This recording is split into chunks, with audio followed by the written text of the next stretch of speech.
تالتة اعدادي عاملين ايه؟ يا رب دايما تكونوا بخير. معاكم مستر محمد بدر ومدرس الرياضيات للصف الثالث الاعدادي. في الفيديو ده تعالوا النهارده موعدنا مع واجب الحصة الثانية اللي خدناها ان شاء الله، وبداية حساب المثلثات. واتفقت معاك جوه الحصة ان ده فرع من فروع الرياضة بيدرس العلاقات ما بين المثلثات من حيث النسب المثلثية وبعض النسب المثلثية للزوايا الحادة للأرقام. هم درسين بس ولا أكتر ولا أقل.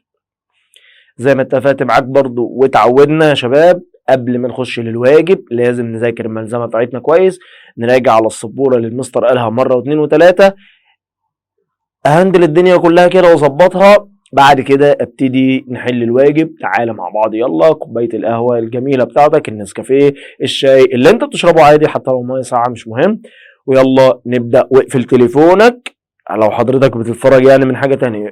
الرسائل والحاجات دي عايزين نركز بالله عليك. تعالى يلا مع بعض نبدا باسئله اختر. 1. اذا كان جا 70 بتساوي جتا س، حيث س قياس زاويه حاده، فإن س بتساوي ايه؟ اتفقت معاك ان النسب المثلثية دي بتبقى موجودة في المثلث القائم، يعني الزاوية دي بتساوي 90، فمجموع الزاويتين دول برضه هيعملوا 90 اللي هي باقي لل 180 عشان المثلث كله 180. فمعنى ذلك ان لو جاب جا س مع الجتا س لازم الرقمين دول يعملوا 90 عشان نسب زوايا حد. مش مثلا 40 50 70 20 60 30، المهم ان الاثنين مع بعض هيعملوا 70. فالراجل هنا قال لك يعملوا 90. فالراجل هنا قال لك جا 70، خلاص هو اختار جا مع جتا. قلنا جا وجتا الاثنين مع بعض لازم يعملوا 90، فانا معايا 70، يبقى فاضل لي كام عشان اكمل ال 90؟ قال لي 20، يبقى الاختيار الاولاني هيبقى 20. ده أول حاجة، رقم 1 هتبقى 20. 2. إذا كانت س قياس زاويتين متتامتين وكان جا س بتساوي 3/5، تبقى جتا ص بتساوي إيه؟ بحب أحل بالرسمة عشان ما اتلخبطش ويكون الإجابة بتاعتي صح.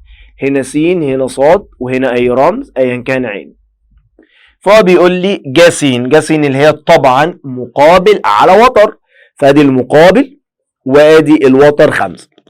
مستر محتاجين نجيب الضلع ده؟ قال لي لا مش محتاجين نجيبه، احنا عايزين جتا ص هتبقى مجاور على وتر، يعني 3/5.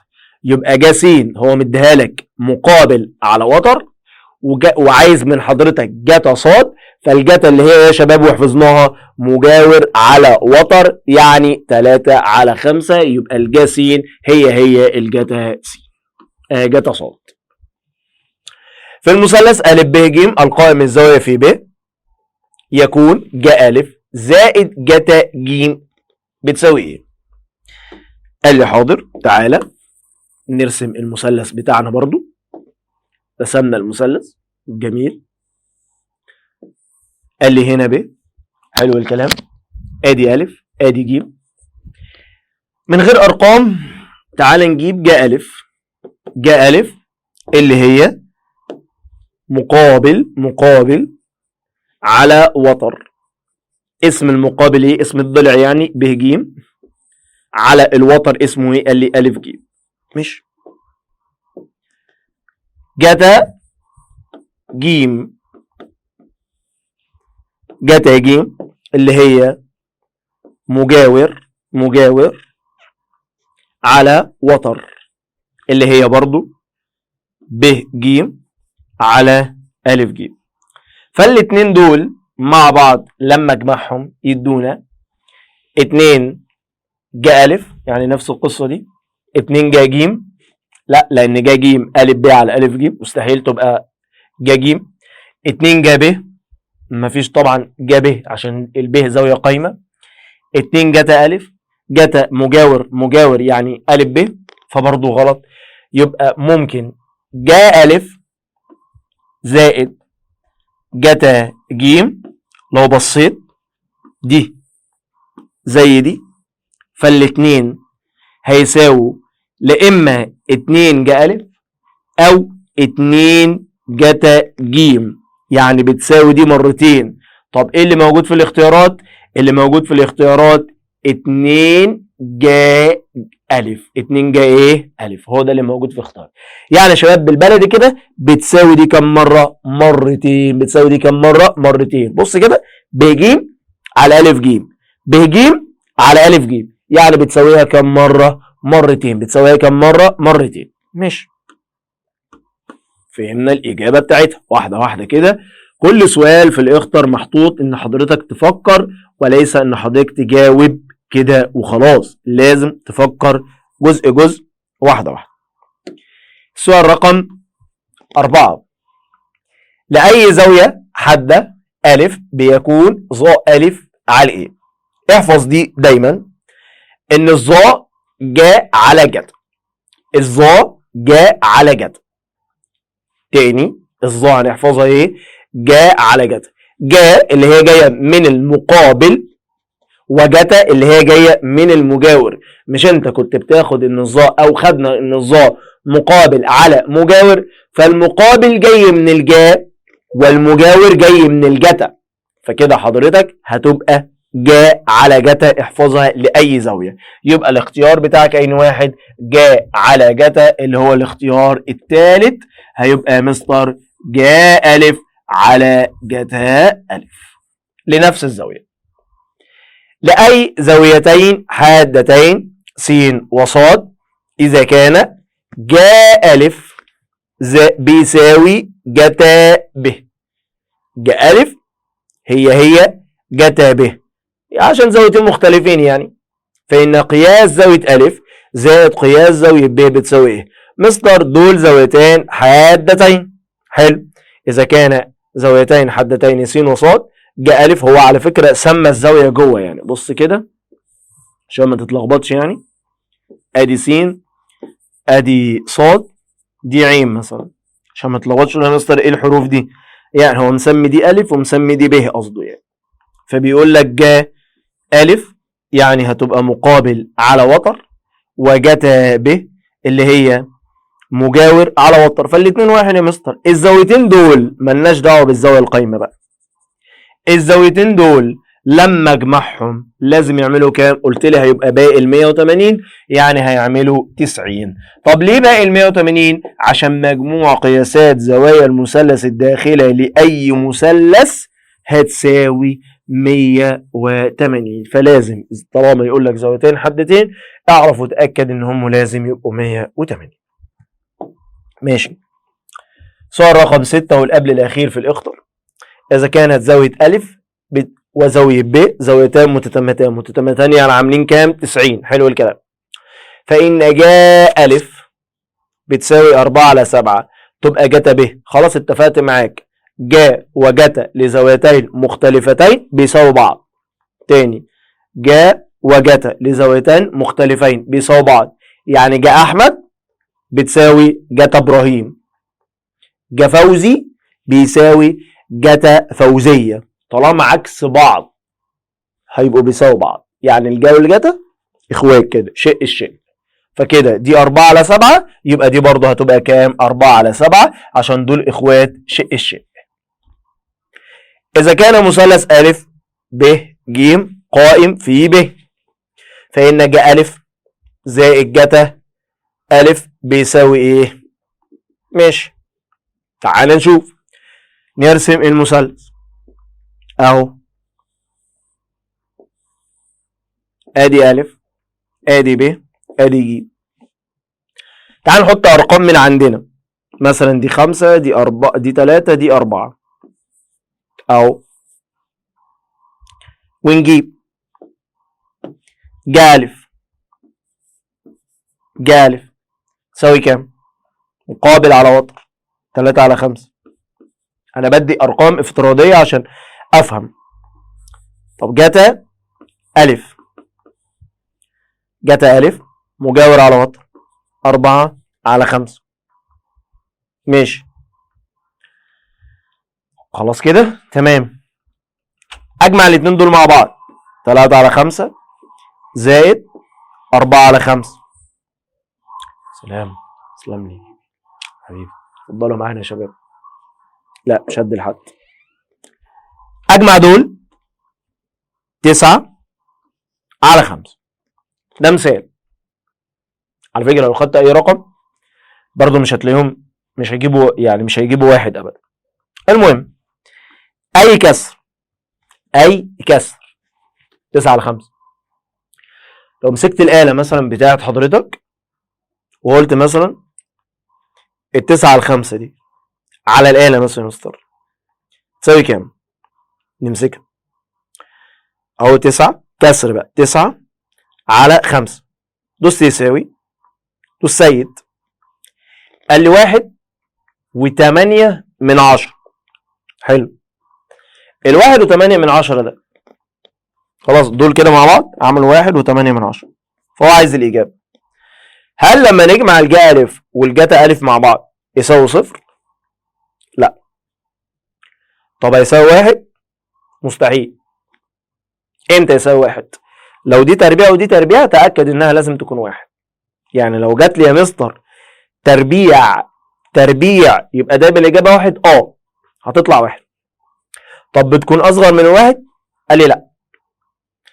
طب هتكون أكبر من 1؟ هي 1.8 أكبر ولا لا؟ أكبر. يبقى هنا الاختيار بتاعي أكبر من 1.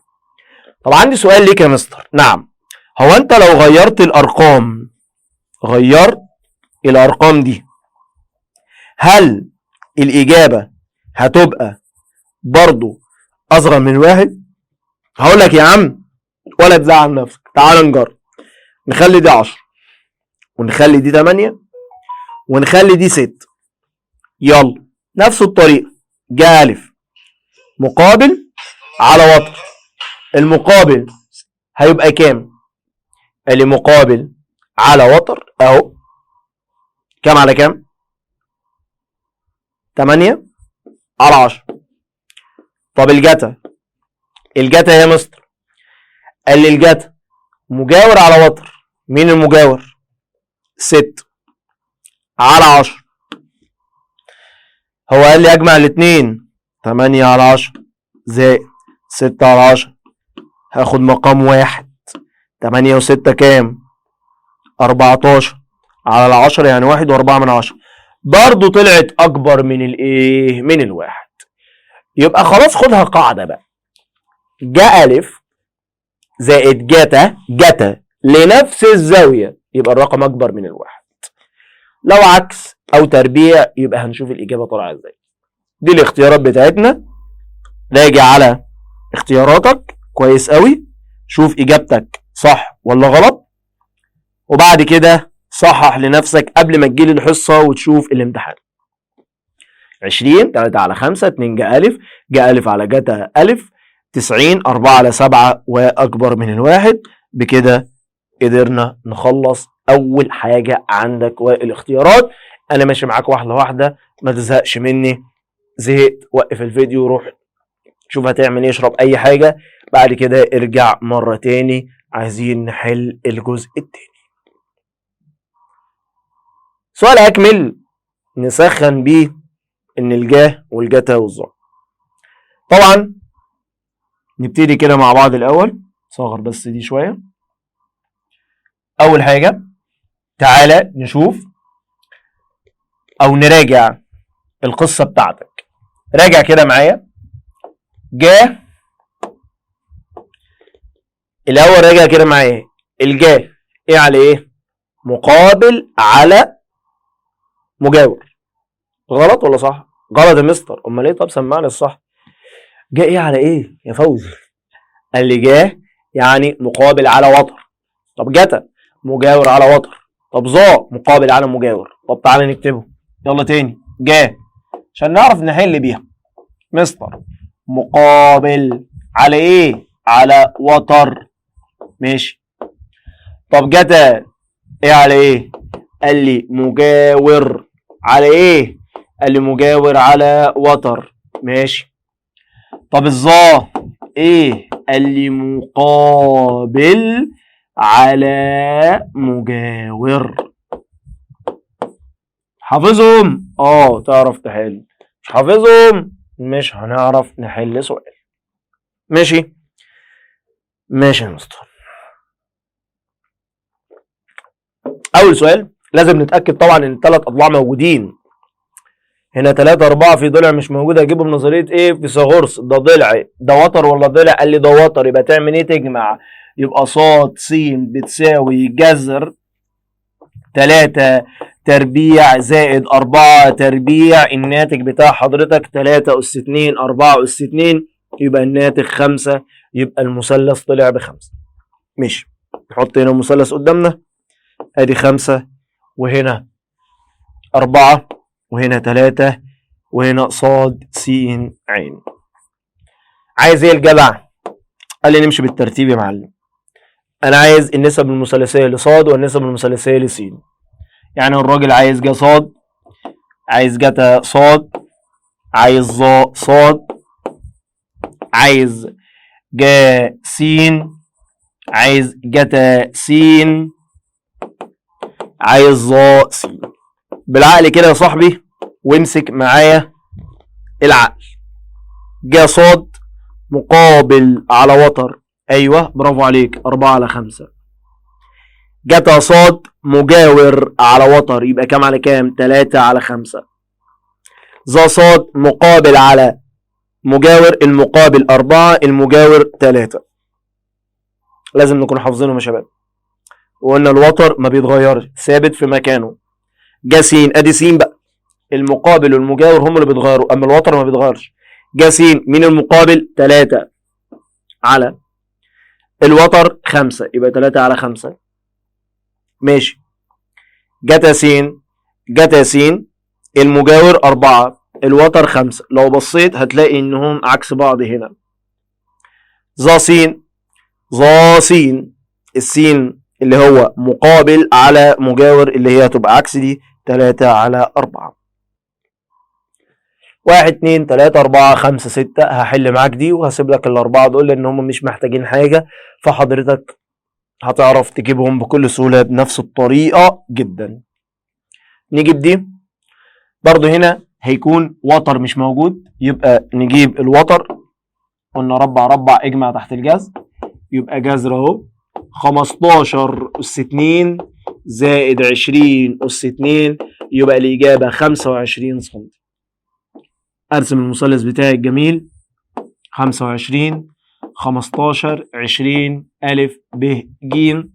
الراجل عايز إيه؟ النسب المثلثية لأ وج. خلي بالك أنا دايما بتبقى يا شباب النسب المثلثية الحادة هي دايما اللي بتشتغل عليها كده، النسب المثلثية الحادة. خش يا وحش. جا أ، جتا أ. أحب أجهز السؤال الأول زي ما أنا كاتب لك كده. ظا أ، جا ب ج، آسف معلش حقك عليا. جتا ج، ظا ج. يلا خش يا الجيبة، خش يا وحش الوحوش، بطل الأبطال. خش يلا، تعالى تعالى تعالى تعالى هقول لك. جا أ، سمع لي كده السامع. مقابل على وتر، مقابل على وتر. جا مقابل على وتر. مين المقابل يا فوزي؟ 20. والوتر يا فوزي 25. شبح يا فوزي. مستر اختصرها لو عايز. جتا أ، طب لو سبتها لا اختصرها معلش. جتا أ، جتا مجاور على وتر، يبقى 15/25. طبعا الاختصار تبقى 3/5 ودي 4/5. ظا أ، خلي بالك هم دايما بالاختصارات هتلاقيهم قريبين للارقام دي على طول على طول. ظا أ مقابل على مجاور، يبقى كام على كام؟ 20/15. مستر ممكن اجيب لك دي من غير ما ابص على الرسم. هتعمل ايه؟ هجيب دي هنا يبقى 15/25، واجيب دي هنا هتبقى 20/25، واعكس دي 15/20. هقول لك صح يا انت كده فاهم انت بتعمل ايه. تعال نتاكد. جا أ مقابل 15 وتر 25 اهي، وجتا مجاور 20/25 وهكذا. هسيب لك بقى ال3 وال4 وال5 وال6 حضرتك تعملهم لوحدك. اعتقد انت مش محتاجني فيهم لان الفكره واحده، ونوفر وقت الايه الفيديو عشان عايز اروح بسرعه والله بالله عليك. ماشي.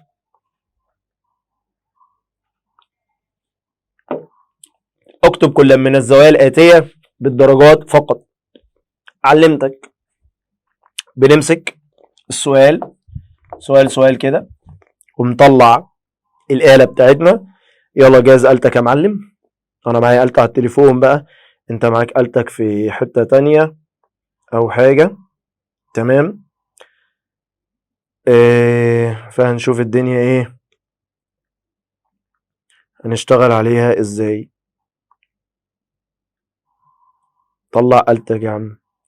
وأنا بس إيه يا شباب، كنت برد على الواتس، معلش عادي براحتي على فكرة، ما بصليش. ماشي. عارف لو يدونا بس نشغل اغاني واحنا شغالين الدنيا هتبقى حلوه. خلاص بقى. يلا اكتب معايا كده 4 5 كوما 3 كوما، اكتب معايا 5 6 كوما. طبعا الكوما دي اللي هو زرار النقط عندك كده، تلاقيه نقط عندك. بعد اللي يساوي دوس كوما عشان نحولها لدرجات. هتلاقي الإجابة عندك بعد اللي يساوي، يعني انت بقى خلاص دوس يساوي، فروح دايس كوما. الإجابة تلاقيها طلعت 45 علامة. خد أول رقمين أهو كده، اسمها اسمها إيه؟ بالدرجات، اللي هي مش محتاجة ولا فيها ثواني ولا أي حاجة من دول خالص. ماشي. يلا اللي بعدها نعملهم كلهم. يلا واحدة واحدة كده ونعملها. يلا يا شباب مع بعض تاني، مع بعض والنبي ركز، والنبي ركزوا. 8 5 كوما 3 8 كوما 8 كوما يساوي كوما يساوي كوما. استنى يا ابني ما دوستش يساوي، استنوا معلش تاني. 5 8 كوما، تليفون علق. 3 8 كوما 8 كوما، خلاص يساوي، روح دايس كوما.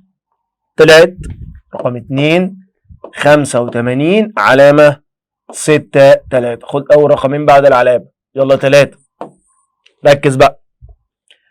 6 6 5 كوما 2 6 كوما 3 4 أو 4 3 كوما 4 3 كوما، وبعد اللي يساوي دوس كوما، يطلع 5 6 علامة 4 4. رقم 4 الناس اللي معاك كتاب الخشب، قلنا اللي بيفرق ما بينها بعض الأسئلة بس، ولا أكتر ولا أقل. يلا تاني. 2 5 كوما 1 5 كوما 2 6 كوما يساوي كوما 25 علامة 2 25. ده كده حولناها بالايه؟ بالدرجات. كده انت حولتها بالدرجات. ده اول سؤال. يبقى اول سؤال لما بنيجي بنحول درجات هو ده اللي هقول لك عليه، اللي انت بتشغلها على الجزء بتاعك ده. ماشي. جاهز آلتك تاني؟ يلا ثواني يا شباب. عادي برد على الواتس، ما تبصش، وهشرب قهوه، خليك انتوا قاعدين عادي يعني. يلا يا شباب، هنا بقى عايزينها بالدرجات والدقايق والثواني. نعمل العكس. هنكتب 3 4 النقطة اللي جنب الصفر، بص هتلاقي زرار في نقطة كده، دوس عليه 6 ودوس يساوي. وبعد ما تدوس يساوي بقى روح دايس كوما، هيطلع رقم 1 34 درجة 36 دقيقة وصفار، يعني مفيش ثواني. 2 اللي بعدها خلاص عرفنا الطريقة بقى. 7 8 علامة اهو، 7 8 علامة 8 يساوي. ماشي. بعد اللي يساوي كوما، يبقى 8 7 اهو درجة 84 دقيقة وصفر ثواني. رقم 3 الرقم 3 اللي بعدها. يلا نفس القصة، خلاص عرفنا القصة. 8 3 علامة 2 4 6 يساوي كوما 83 درجة 14 دقيقة 45 ثانية. خلاص فهمنا القصة يا شباب. هي 45 و60 يعني عادي، عايز تكتبها 46 عادي، هي صح، هي عمليات تقريبية يعني. 7 5 كوما 3 2 5 1 يساوي كوما هتساوي 75 درجة 19 دقيقة و30 ثانية.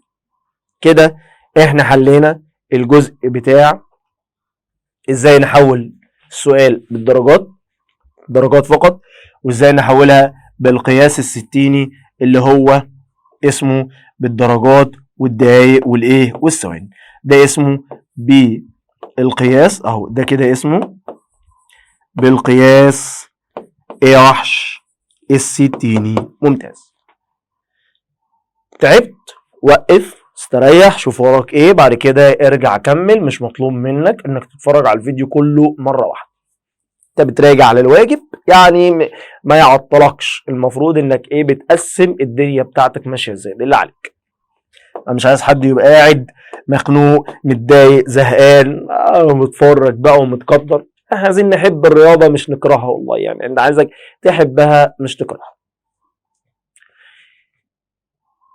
السؤال اللي بعده بيقول لي اذا كانت النسبه بين قياس زاويتين متتمتان يعني ايه بتساوي 90 كنسبة 3 إلى 5. اوجد القياس الستيني لكل منهم. علمتك الطريقة الجميلة بتاعت سنة 6 ابتدائي.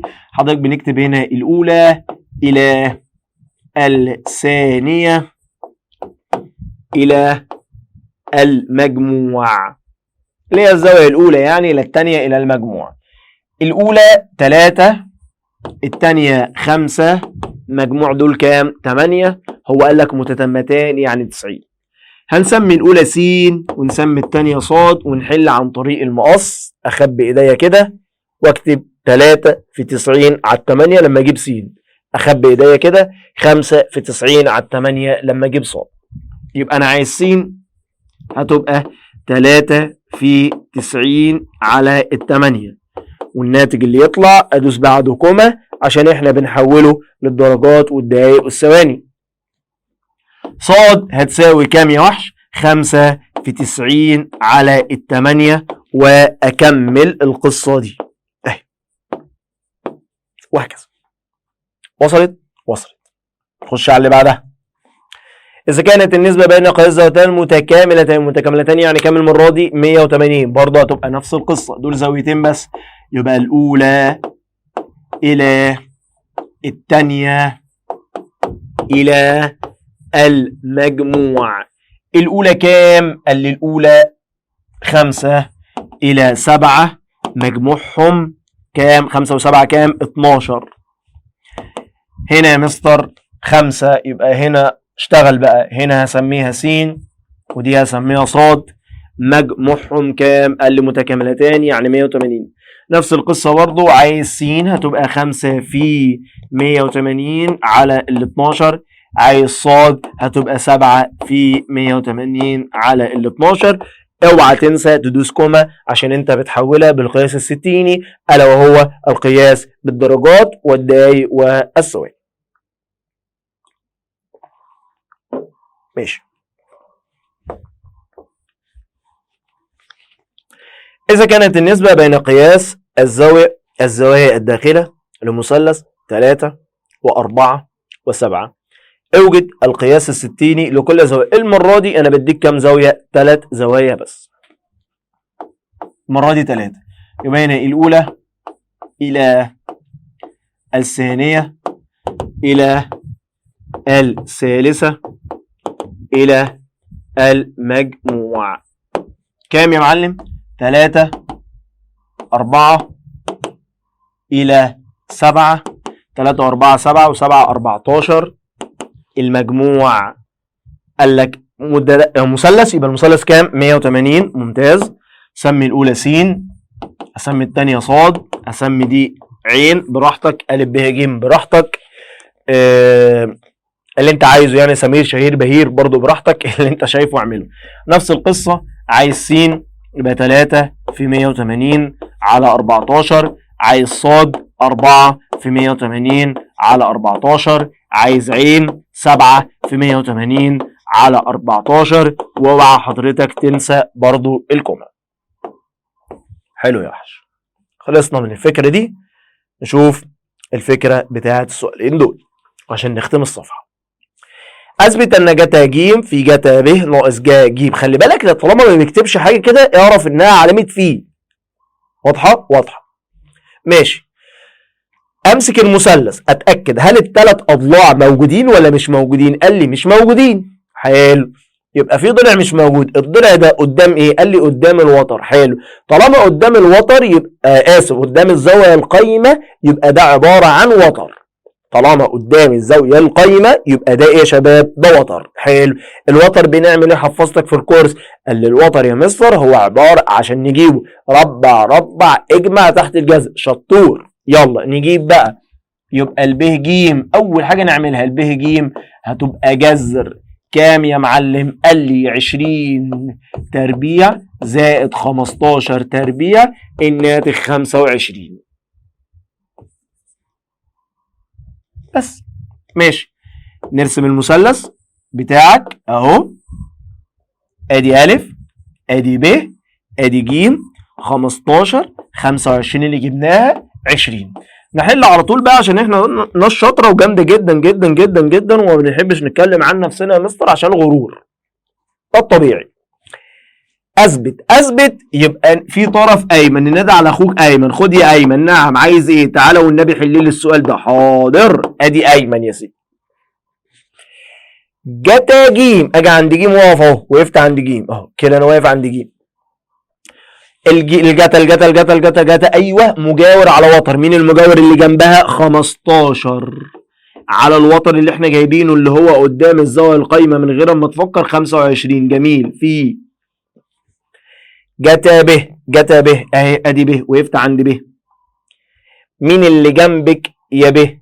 قال اللي جنب ب على طول 20 على الوتر اللي هو كام؟ 25 ناقص. ماشي. جا ج ادي ج. مين المقابل اللي قدامها 20. يا قميلة عليك 25. شاطر يا واد. جا ب ادي ب. مين اللي قدامها يا وحش؟ قال لي 15 على كام؟ 25. طالما الراجل قال لي اثبت يبقى لازم ان كل ده يطلع صفر من غير ما افكر. دخل على الآلة هتلاقي صفر. يبقى كده الأيمن بيساوي الأيسر. خلص الحوار. يا مستر وانا لا يعني ممكن أجيبهم الأول بعد كده أعملهم براحتك. عندك وقت عايز تجيب الزوايا كلها واعملها. بتحل بسرعة يبقى استخدم دي. ماشي. أ ب ج مثلث قائم الزاوية في ب. وألف ب بتساوي 8 وب ج بتساوي 15.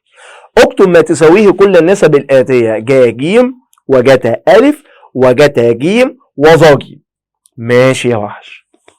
مستر قلت لي لازم ارسم المثلث. رسمت المثلث. ادي أ ادي ب ادي ج. ماشي. مستر قلت لي حط الارقام. ماشي.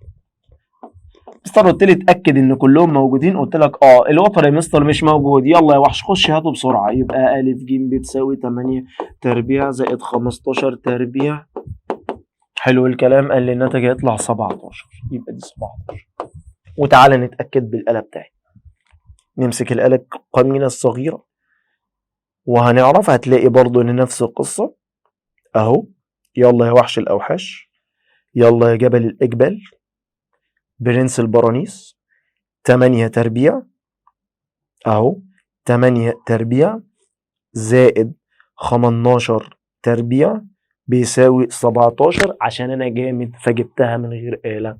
مش بحب اتكلم عن نفسي كتير. خلي بالك ده مش غرور ولا ثقة ولا فاهم انا بقول ايه. جاه اغير القلم عشان اللون ده زهقت منه. جا جيم. وما هو الجيم؟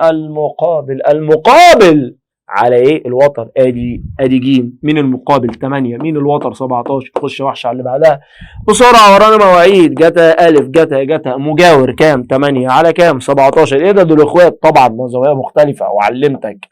جتا جيم.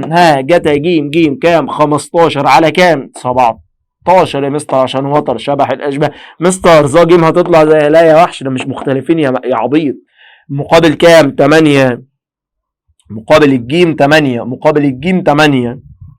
طب المجاور كام؟ 15. شبح الأشباح بطل الأبطال. السؤال خلص. تعالى بقى نهندل الصفحة دي كمان، فيها شغل الصفحة دي. والقهوة خلصت اللي باصص لي. ماشي. ألف وب وج مثلث قائم الزاوية في ب. نرسم المثلث بتاعنا الجميل. نحب نرسم. محدش يقول لي ما بعرفش ارسم، بالله عليك ما بترسمش ميكي ماوس، ما بترسميش ميكي ماوز. ركزي يا نازا، ما بترسميش ميكي ماوس. يلا يا روتانا، هل الثلاث اضلاع يا روتانا انت واختك ريتاج موجودين؟ رديت عليا قلت لي لا، انا عندي بس دي الف، ايوه يا شهاده زي ما هي بتقول، والف جيم ب 13، يبقى في ضلع مش موجود، ده ضلع، يبقى هنعمل ايه؟ نطرح، يبقى ب ج بتساوي جذر 13 أس 2 ناقص 5 أس 2، الناتج 12، يبقى هنا 12. ماشي. عايز ايه الراجل؟ قال لي رقم واحد. خش يا واحد، عايز ايه؟ قال انا عايز جا الف زائد جا جيم. طب ادي جا مقابل للالف الاول، الالف يبقى 12 على الوتر اللي هو 13 زائد، طب جا جيم اهي 5 على الوتر اللي هو 13، الإجابة 17 على ال 13. 2 جتا ألف، جتا ألف مجاور على وتر يبقى 5 على ال 13 زائد جتا جيم 12 على ال 13. يا سبحانه يا سبحانه، 17 على ال 13 ده طلعت هي أيوه مالكش دعوة. ظا ألف، أدي ألف مقابل على مجاور يبقى كام؟ 12 على 5 زائد مقابل على مجاور جيم مقابل على وتر 5 على 13. هنا بقى مش زي دي، خلي بالك هنا خدنا نفس المقام وجمعنا، اما هنا كنا بنعمل حرف الله وبنضرب وبنعمل حوارات تانية. يعني حضرتك هتدخلها على الآلة وهات لي الرقم كله ايه مرة واحدة، هتلاقي رقم كبير طالع لك على ال 65. ماشي. هنا بقى في حوارات كتير وجاسين زي ما عادي، ايه المشكلة؟ واحدة واحدة كده. خدت السؤال على جنب، ادي السؤال يا سيدي على جنب اهو. نحط الارقام بتاعتك الجميلة، س ص ع، ادي يا عم دي 13، ادي دي 5، اشتغل عادي بقى. فاضل ضلع، خلاص احنا اتعودنا ص ع، يبقى هطرح يا مستر، يبقى جذر 13 أس 2 ناقص 5 أس 2، يبقى الإجابة من غير ما أفكر الإجابة هنا 12، يبقى هنا خلاص أنا جبتها 12. واحدة واحدة كده وبالترتيب. عايز جاسين، بص سيبك من كل القصة دي، تعال على جنب نعمل كده نجيبهم كلهم، هو س وعين يبقى نجيبهم، دي الزوايا الحد.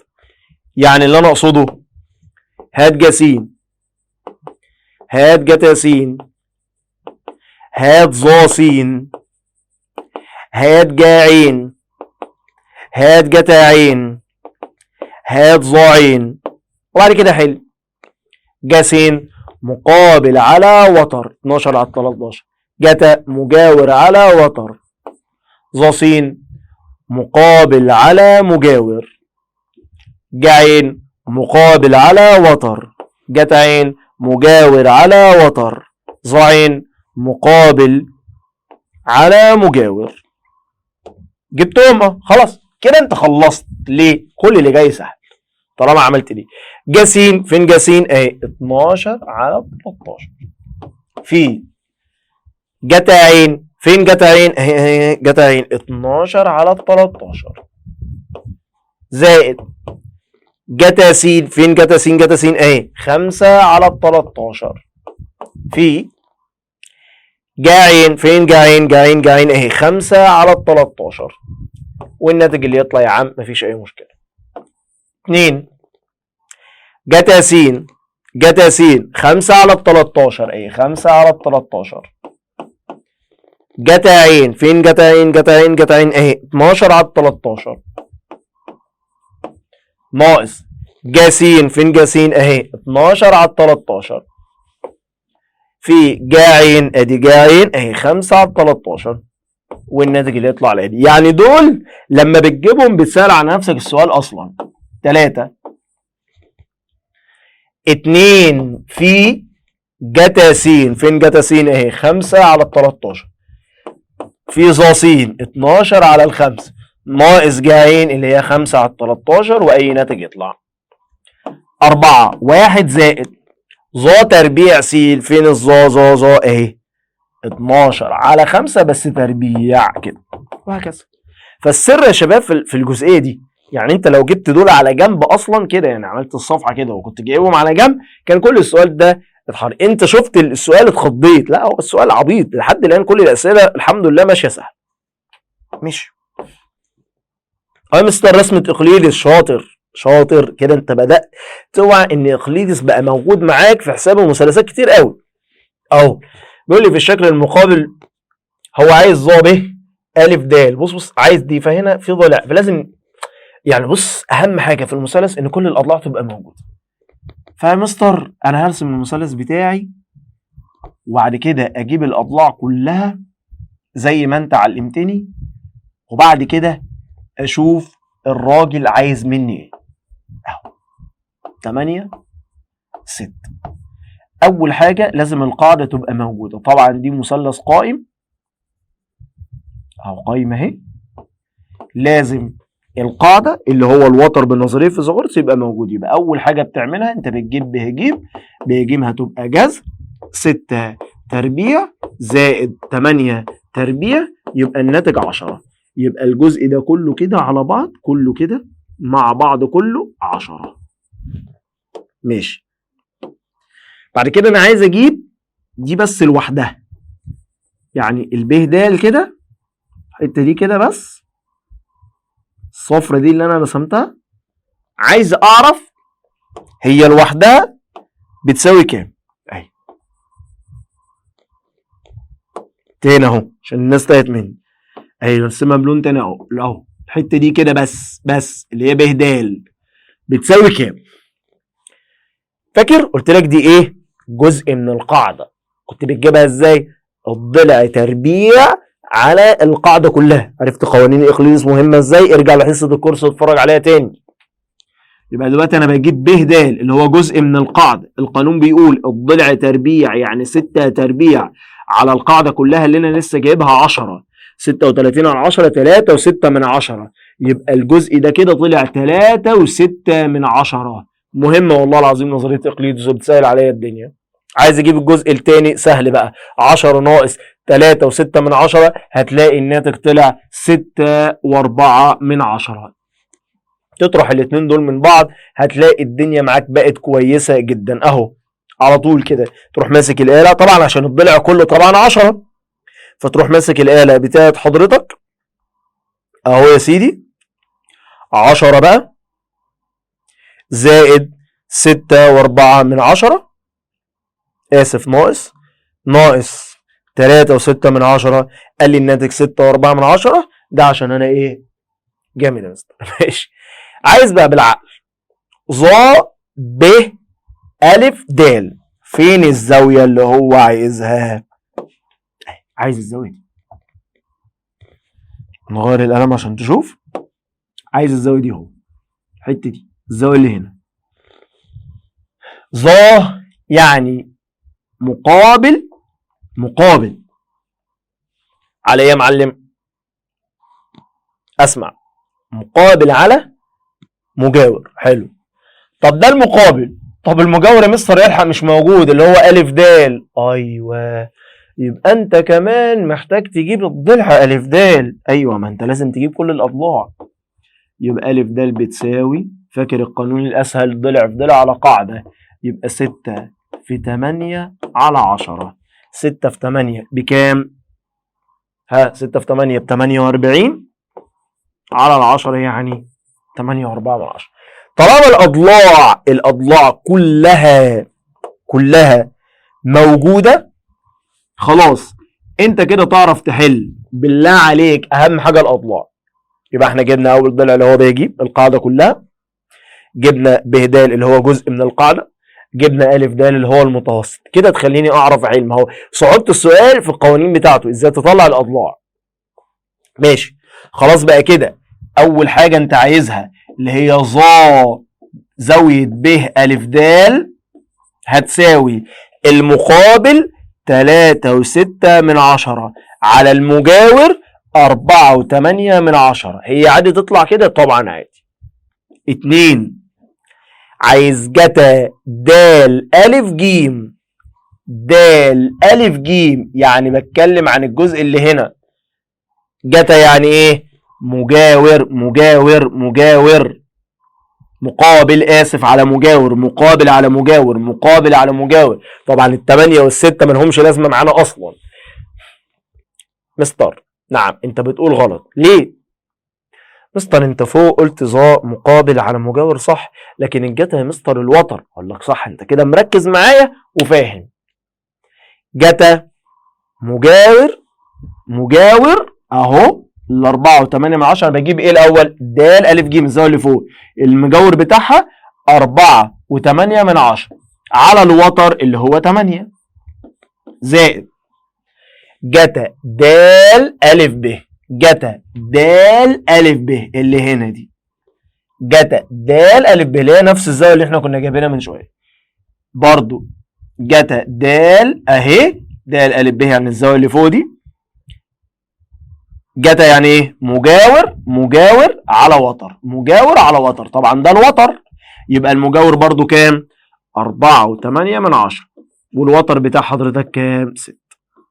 ماشي. والناتج اللي يطلع هسهلها للناس. هطلع المثلثين كده دول على جنب عشان افهمك حاجه، عشان في ناس تايهه في حته هنا، فنسهل عليهم القصه كلها هنا. تمام. ادي زاويه الف اللي فوق، ادي د، ادي ب. انت حضرتك جبت ده اهو 4.8 وجبت دي 3.6. الوتر اهو يا شباب، عشان الناس بتقول لي الوتر فين، اهو 6. ده زاويه الف. واخد المثلث الثاني اهو العكس، هم مثلثين لازقين في بعض، والضلع الف ده اللي هو المشترك اهو ج. واكتب كده الاضلاع بتاعته 4.8 6.4 وادي الوتر اهو يا شباب اللي هو 8. حلو. انا الاول جبت ايه؟ جتا د الف ج. د الف ج اهي، بص اهي جتا. يبقى مين المجاور؟ 4.8. مين الوتر؟ 8 اهي. بعد كده د الف ب، بص د الف ب اهي الزاويه دي. مين المجاور؟ 4.8 على الوتر اللي هو كام؟ 6. وصلت يا مستر. واحده واحده، والله الاسئله مش صعبه، بس انا قلت لك انا بعتمد على جزء التفكير. واخر 4 اسئله معانا، يبقى كده الواجب بتاعنا كله خلص. سؤال رقم 13. أ ب ج شبه منحرف قائم في أ. أ د بتوازي ب ج. قياس زاوية ب د ج بتساوي 90، وأ ب بتساوي 6، وب د بتساوي 10. اوجد قيمة ظ أ د ب وطول د ج. طيب الأول بنقل الرسمة بتاعتي، ويستحسن إن أنا بكون بحل في كشكول عشان ما اتلخبطش، وده أنا بفضله أهو. وادي يا مستر المثلث بتاعنا أ ب ج د اهو. حط هنا الارقام بتاعتك، حط هنا الارقام بتاعتك، الزاويه بتاعتك القايمه، الزاويه بتاعتك القايمه. يلا نشتغل. اول حاجه انا معايا مثلث أ ب د القائم في أ. معايا الوتر ومعايا ضلع. اجيب الضلع اللي ناقص اللي هو اسمه أ د، هنطرح يبقى 10 تربيع ناقص 6 تربيع، الناتج طلع 8، يبقى دي طلعت ب8. ليه ده؟ عشان يجيب زاوية أ د ب اللي هي الزاوية اللي هنا. طب الزاوية اللي هنا هتساوي ايه؟ مقابل، هو عايز ايه؟ ظ مقابل على مجاور. الوتر ملناش دعوة بيه، يبقى رقم 1 زاوية أ د ب المقابل كام؟ المقابل 6 والمجاور 8 6 على ال8 اختصرها على ال2 فيها ال3 على ال2 فيها ال4، يبقى الإجابة بتاعتك 3 على 4. 2 عايز أجيب طول د ج. ماشي، حضرتك مديك توازي هنا صح؟ يعني قايل لك إن أ د بتوازي ب ج، وطالما اداك توازي يبقى هنا حضرتك في حرف زد أو حرف الزد اللي هو التوازي أهو. فالزاوية اللي هنا أهي بتساوي الزاوية اللي هنا بالإيه؟ بالتبادل. يبقى نقول له كده أن قياس زاوية أ د ب بتساوي قياس زاوية د ب ج. أنت عارف إن الاتنين دول بالتبادل. محدش يقول لي يا مستر ده برهانة وأنت قلت لي مفيش برهان. برهان إيه يا عم؟ إحنا بنحل عادي. ماشي. طيب مستر أنا لسه جايب ظا أ د ب، هل ظا د ب ج هتبقى هي؟ أقول لك أه. يبقى كده ظا زاوية أ د ب هي ظا زاوية د ب ج اللي هي كام على كام؟ 3 على ال4. ماشي. احنا عايزين طول د ج. يعني انا لو عملت كده كتبت ان ظا الزاوية بقى اللي هو عايزها اللي هي قدام د ج اسمها د ب ج، الظا بتساوي المقابل اللي هو د ج على المجاور اللي هو ب ج، هدي ظا. وبعدين قال لي ولا قبلين خلاص. انت لسه جايب دي كلها بكام على كام؟ قال لي ب3 على ال4 بتساوي، انا عايز اجيب د ج. حلو، ب ج انا معايا بكام اصلا؟ ب ج هو مديهالنا هنا ب ج. استنوا احنا خدنا حاجه غلط. خدت يا مستر؟ احنا قلنا مجاور يا شباب. المجاور هنا للزاويه بص مقابل، انا بس عشان اوريك حاجه، ده المقابل للزاويه، اما ده قدام الزاويه القايمه ده وتر ملناش دعوه بيه. المقابل اهو، المجاور اهو، اسف، مجاور الزاويه اللي هو كام؟ اللي هو اسمه د ب يا صاحبي. د ب عندك بكام؟ ب10. ايوه احنا عشان ده الزاويه القايمه اهي، فدي قدامها، سيبك من الخلطه كده في الصلصه. حلو، واعمل طرفين في ايه بقى؟ وسطين. يبقى د ج هتساوي 3 في 10 على ال4 اللي هي هتلاقيها طلعت 7.5. احنا شويه اسئله تفكير عالي عشان لو رخم عليا في الامتحان اعرف احل واحده واحده مع السؤال، هتلاقي القصه بتاعتك والله ماشيه سهل. لو ما فهمتش بقى السؤال ده نعيده مره واثنين وثلاثه مع الفيديو معاك تحت الاعاده، هتلاقي الموضوع ايه؟ سهل خالص. سؤال رقم 14، أ ب ج شبه منحرف متساوي الساقين. نرسم شبه المنحرف المتساوي الساقين اهو، ونعرف شكله عامل ازاي اهو. أ ب ج د. أ ب ب5 طبعا متساوي الساقين، يبقى ده برضو 5 سم. ب ج ب12، دي كلها كده على بعض ب12، دي كلها كده ب12. اثبت ان 5 ظا ب وجتا ج، السؤال ده شهير في الامتحانات خلي بالك، وجا تربيع ج زائد جتا تربيع ب بتساوي 3. الاول لازم نعمل عمل، مش عمل عشان تحل، مش اللي في دماغك. هنيجي هنا ننزل عمود، ونيجي هنا ننزل عمود اهو. انت زعلان انا ما بسويهاش؟ والله ما انا مزعلك اهو. همسحها خالص واعملها من الاول عشان احنا ورانا فراغ، انسان فارغ اهو. حلو، اصبح ان الجزء ده كده عباره عن مستطيل، وطبعا الراجل هو كان مديك ان أ د هناك دي ب4، طالما المستطيل كل ضلعين في المستطيل متقابلين متساويين يبقى دي 4. طب معاك 4 من 12 يبقى دي 4 ودي 4. حلو، تعرف تجيب الرقمين دول طبعا بنظريه فيثاغورس. بنظريه فيثاغورس هتمسك مثلا سمي دي ه سمي دي واو، تمسك المثلث الاولاني مثلث الف ه واو، هتجيب منه الضلع الف ه، يبقى هيساوي جذر مين؟ 5 تربيع ناقص 3 4 اسف اهو 4 تربيع، الناتج طلع كام؟ 3. وطالما دي 3 هتبقى دي برضو 3 عشان ده ايه؟ مستطيل، يعني الف ه هتساوي د واو هتساوي 3 سم لانه مستطيل. ماشي. قال لي اثبت، يبقى هنا في الطرف الايمن. خلاص كده يعتبر السؤال خلص يعني.